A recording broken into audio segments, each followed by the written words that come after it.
नमस्कार दोस्तों, आपका बहुत बहुत स्वागत है आपके खास चैनल रेडिट में। आज मैं लेकर आपके सामने समष्टि भावी आर्थिक विश्लेषण micro economics analysis by professor S N. लाल।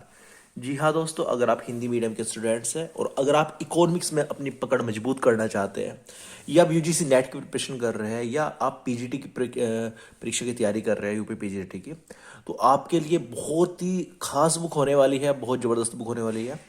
अगर मेरी बात का यकीन ना हो तो आप यूट्यूब पर टॉपर्स द्वारा रिकमेंडेड इकोनॉमिक्स की मैक्रो और माइक्रो इकोनॉमिक्स की बुक देख लीजिए। उसमें एच एल आहूजा होगी, जिनका मैं ऑलरेडी बुक रिव्यू की प्लेलिस्ट में जाकर देखिए रिव्यू कर चुका हूँ एच एल आहूजा का।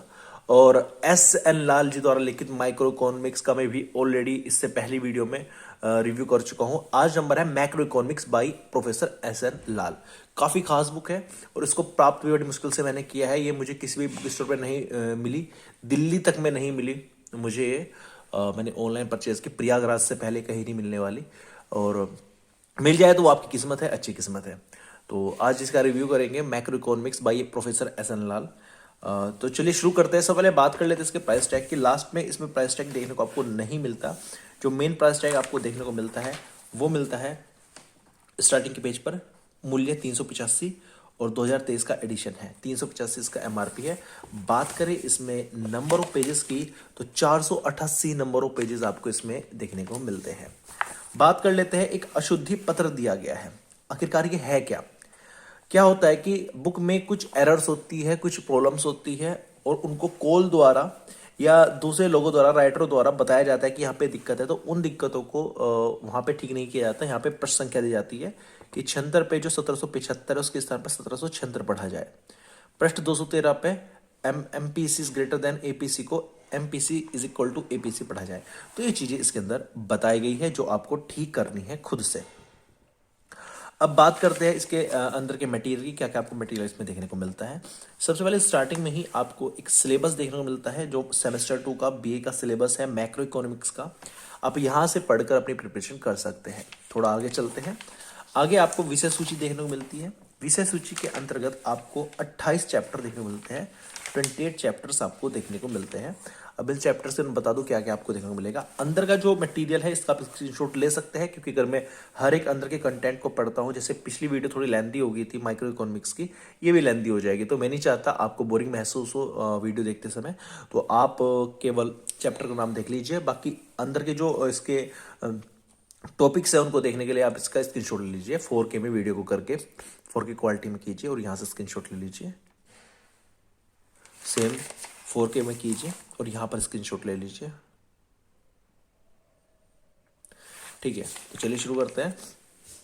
पहले चैप्टर का नाम है समष्टि अर्थशास्त्र परिचय, राष्ट्रीय आय लेखांकन, हरित लेखांकन, आय का चक्रीय प्रवाह, आय रोजगार निर्धारण के सिद्धांत, राष्ट्रीय आय निर्धारण का क्लासिकल सिद्धांत, रोजगार निर्धारण का कीनियन सिद्धांत, प्रभावी मांग सिद्धांत, राष्ट्रीय आय रोजगार निर्धारण का सिद्धांत, मजदूरी की लोचशीलता तथा पिगू प्रभाव, उपभोग फलन का किन्सियन दृष्टिकोण, गुणक आशय तथा सीमाएं, विनियोग फलन तथा विनियोग के सिद्धांत, ISLM मॉडल, वास्तविक तथा मौद्रिक क्षेत्र का समन्वय, उपभोग फलन सीमाएं तथा परिकल्पनाएं, ब्याज, आर्थिक उच्चावचन तथा व्यापार चक्र, मुद्रास्फीति तथा अपस्फीति, मुद्रास्फीति, ओकुन ला तथा फिलिप्स वक्र विश्लेषण, वस्तुनिष्ठ प्रश्न व्याख्यात्मक तथा उत्तर आपको देखने को मिलते हैं।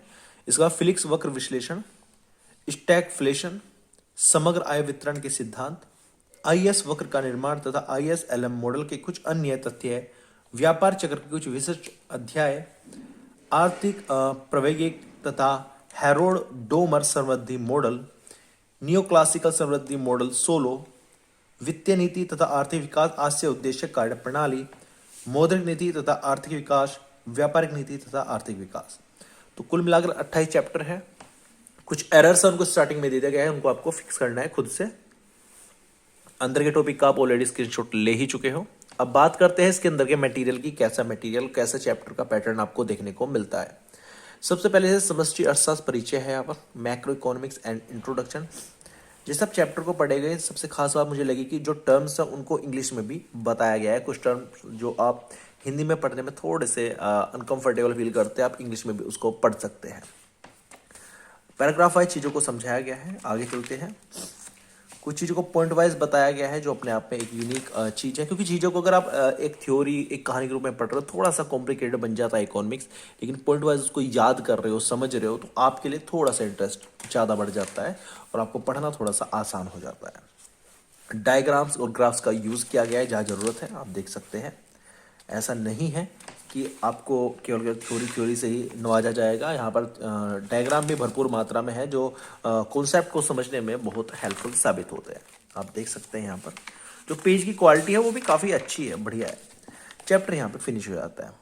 तो पहले चैप्टर के एंड से ही पता चल जाता है कि आपको किसी प्रकार की समरी चैप्टर के लास्ट में, किसी प्रकार के ऑब्जेक्टिव क्वेश्चन या किसी प्रकार के subjective question in the end of chapter आपको नहीं देखने को मिलते हैं। Chapter finish, next chapter start. Next chapter को एक बार देख लेते हैं। थ्योरेटिकल पैराग्राफ्स है, जो इनका क्लासिफिकेशन मेथड है वो भी अच्छा है, फ्लो चार्ट के रूप में चीज़ों को समझाया गया है। आप देख सकते हैं हिंदी और इंग्लिश दोनों टर्म का इसमें यूज़ किया गया है, जिससे कि आप दोनों टर्म से रूबरू हो जाए। क्योंकि मेरा मानना है कि प्योर हिंदी में इकोनॉमिक्स पढ़ना थोड़ा सा कॉम्प्लिकेटेड हो जाता है, आप कितने भी अच्छे स्टूडेंट क्यों ना हो। लेकिन अगर आप बायलिंगुअल लैंग्वेज में पढ़ते हो, हिंदी प्लस इंग्लिश में, तो वो ज़्यादा आसान हो जाता है चीज़ों को समझना, क्योंकि हिंदी आपकी मातृभाषा है और जो डिफिकल्ट टर्म्स होते हैं हिंदी में इकोनॉमिक्स की, वो आप इंग्लिश में याद कर सकते हैं, समझ सकते हैं। डायग्राम को बड़े अच्छे से समझाया गया है। कुछ डायग्राम्स तो ऐसे हैं, बढ़िया है। चीज़ों को ऐसे पॉइंट वाइज क्लियर किया गया है, अच्छा है, बढ़िया है। आगे चले तो आपको चीज़ों को, जो चीज़ें काफ़ी इंपॉर्टेंट है उसको बोल्ड लेटर में लिखा गया है, उनको मोटी कलम से छापा गया है बुक के अंदर। जैसे आप देख सकते हैं ये चीज़ काफ़ी हाईलाइट की गई है। कुछ महत्वपूर्ण तथ्य यहाँ पर दिए गए हैं। थोड़ा आगे चले तो यहाँ पर टेबल दी गई है, पूरे जो आपके फॉर्मूलाज होते हैं उनको रिवीजन करने के लिए एक प्रकार की टेबल दी गई है। यहाँ पर एक डायग्राम दिया गया है जो पूरे चैप्टर को रिवाइज कराता है। फिर भी ये चैप्टर यहाँ पे फिनिश होता है। और जैसा पहले चैप्टर में था, किसी प्रकार की समरी आपको लास्ट में देखने को नहीं मिलती, किसी प्रकार के ऑब्जेक्टिव क्वेश्चंस आपको देखने को नहीं मिलते, किसी प्रकार के आपको सब्जेक्टिव क्वेश्चंस आपको देखने को नहीं मिलते। इसके तुरंत बाद तीसरा चैप्टर शुरू हो जाता है। तो ये पैटर्न पूरी बुक में यूज किया गया है, आप देख सकते हैं पूरी बुक में ये पैटर्न यूज किया गया है। जहाँ डायग्राम का प्रयोग होना है वहाँ डायग्राम का प्रयोग भी किया गया है। तो यहाँ पर वस्तुनिष्ठ प्रश्न जो है वो बीच में दे दिए गए हैं। जैसे ये आपका चैप्टर 18 है और जैसे आपका 18 चैप्टर फिनिश होता है, यहाँ पर आपके वस्तुनिष्ठ प्रश्न व्याख्यात्मक तथा उत्तर आपको देखने को मिलते हैं। किस प्रकार से? पहले क्वेश्चन मिलेगा, क्वेश्चन के 4 ऑप्शन मिलेंगे और ऑप्शन क्या फिर आंसर मिलेगा और आंसर की छोटी सी एक्सप्लेनेशन मिलेगी। लेकिन इस प्रकार की एक्सप्लेनेशन हर एक क्वेश्चन में नहीं है।